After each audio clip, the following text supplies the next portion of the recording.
Ligue 1, les gardiens de la course au maintien. On commence par la rumeur Kevin Trapp du côté du Paris FC, le promu qui a beaucoup d'ambition.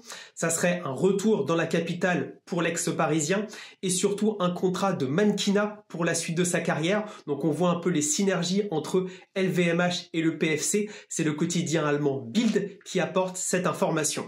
En numéro 2, on aurait N'Kam Badio, le numéro 1 de l'an passé, parce que le Paris FC souhaite avoir un numéro 1 un peu plus huppé que ce gardien qu'il a prolongé l'an passé.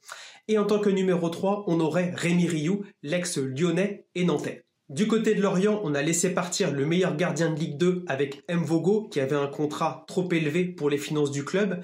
Et on a été chercher Bingourou Kamara, en provenance de Pau, ex-Montpellier et Strasbourg. Et en tant que numéro 2, on a le vétéran Benjamin Leroy, qui a joué pour Ajaccio en Ligue 1 il y a 3 saisons. Du côté du troisième promu, c'est également une fin de cycle avec le départ de Oukidja en fin de contrat. Il est parti du côté de Belgrade. Malheureusement, il s'est fait les ligaments croisés. Courage à lui. Et il a été remplacé par un gardien danois, Jonathan Fischer, en provenance de Norvège, qui était semi-professionnel il y a seulement 3 ans. Il était notamment professeur des écoles. Et en tant que numéro 2, il y a le départ d'Arnaud Baudard du côté de Lille. Mais on va retrouver le gardien qui a joué le barrage pour la montée, Pape Si, de 2,06 m, qui se sera numéro 2 des Messins cette saison. Pour les clubs qui se sont maintenus, également beaucoup de départs. Du côté du Havre, Exit Desmas, sans club, Exit Gorgelin, sans club également. Et on a recruté la doublette du côté de Rodez l'an passé en Ligue 2 avec Moridio comme numéro 1 et Lionel Mpassi comme numéro 2. Du côté d'Angers, Yaya Fofana avec son exceptionnelle saison a un bon de sortie et donc on a été chercher Hervé Kofi du côté de Lens sous la forme d'un prêt. Et donc en tant que numéro 2, ça sera soit Pona, soit Melvin Zinga en Anjou. C'est également une fin de cycle du côté de Brest avec le départ de Bizot pour la Première Ligue et Aston Villa et le recrutement en prêt de Radoslav Majecki qui n'était plus en odeur de sainteté à Monaco pour cette saison. Et en tant que numéro 2, on retrouve l'excellent Grégoire Couder qui a été très bon les 2 dernières années. Enfin, 3 clubs qui n'ont pas trop bougé.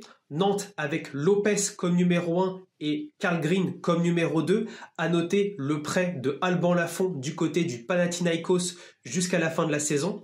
Toulouse qui a connu des remue-ménages avec le départ surprise de Damien Comolli et peut-être le départ de Guillaume Rest, mais il a l'air finalement de rester en tant que numéro 1 et encore qu'est-il Hogg comme numéro 2 et numéro 3 Alex Dominguez, notamment sera important en cas de départ de Guillaume Rest. Et enfin la doublette performante d'Auxerre, Donovan Léon comme numéro 1 et Théo Depersin comme numéro 2. Et donc pour les niveaux de confiance en vue de ces effectifs, pour moi un recrutement insuffisant c'est du côté de Metz. En effet, on a été chercher un gardien qui était semi-professionnel avant, on a changé le numéro 2, on sent que ça bricole un peu et on n'est pas trop sûr du maintien en Ligue 1, donc on n'a pas trop investi.